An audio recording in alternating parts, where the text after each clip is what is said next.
সে যা খুশি তাই করতে পারে।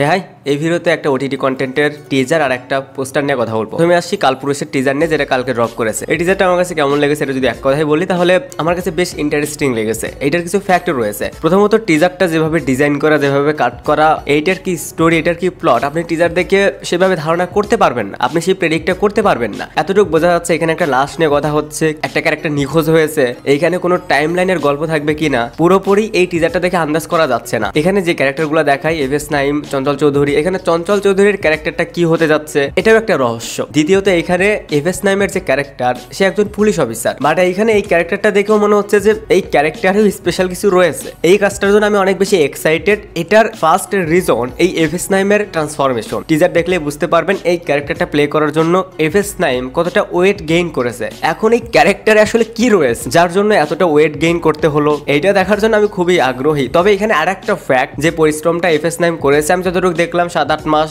ধরে তিনি এই ওয়েট গেইন করার জন্যই অনেক স্ট্রাগল করে গেছেন। সো এই ক্যারেক্টারটা কিভাবে ইউটিলাইজ করেছে ডিরেক্টর, এটাই আসলে দেখার বিষয়। এই কথাটা এজন্য বলছি, আমি যদি এখানে এক্সাম্পলে আরিফিন শুভর কথা বলি, আরিফিন শুভর যে ট্রান্সফরমেশনটা ছিল, এইটা যে ফিল্মের জন্য ছিল মিশন এক্সট্রিম এবং ব্ল্যাক ওয়ার, আপনি বলেন মিশন এক্সট্রিম বা ব্ল্যাক ওয়ারে আরিফিন শুভর যে ক্যারেক্টারটা ছিল সেটার জন্য কি এই ট্রান্সফরমেশনটা দরকার ছিল? একদমই না। সো আরিফিন শুভকে কিন্তু ইউটিলাইজ করতে পারেন, সে এটার জন্য প্রশংসা পেয়েছে, পরিশ্রম করেছে, বাট সেই ফিটনেসটা কিন্তু ইউটিলাইজ করতে পারেনি। সো এটার জন্যই বলছি এভএস নাইম যে পরিশ্রমটা করেছে, যদি ডিরেক্টর তাকে সেভাবে ইউটিলাইজ করতে পারে, তাকে সেভাবে ব্যবহার করতে পারে, এই ক্যারেক্টারে সে কেন ওয়েট গেইন করলো, এটার যদি প্রপার ভাবে ইউটিলাইজ করতে পারে, দেখাতে পারে, তাহলে আই থিঙ্ক আমি মনে করবো যে সে সার্থক। তার যে ডেডিকেশনটা এই ক্যারেক্টারের জন্য, সেটা তখন সার্থক হবে। যদি সিরিজটা দেখার পর মনে হয় যে এই ক্যারেক্টারের জন্য তো এই ট্রান্সফরমেশনের তো দরকারই ছিল না, তাহলে এই পরিশ্রমের কোনো ভ্যালুই থাকবে না। এবার একটা ফিল্মের পোস্টার নিয়ে কথা বলবো, ময়ূরাক্ষী। এই পোস্টারে ববিকে দেখা যাচ্ছে এবং তার অপোজিটে যে আমি তাকে চিনি না, বাট পোস্টারটা ওয়েল ডিজাইন, পোস্টারটা বেশ ভালো। ময়ূরাক্ষী বেইমান পাখির গল্প,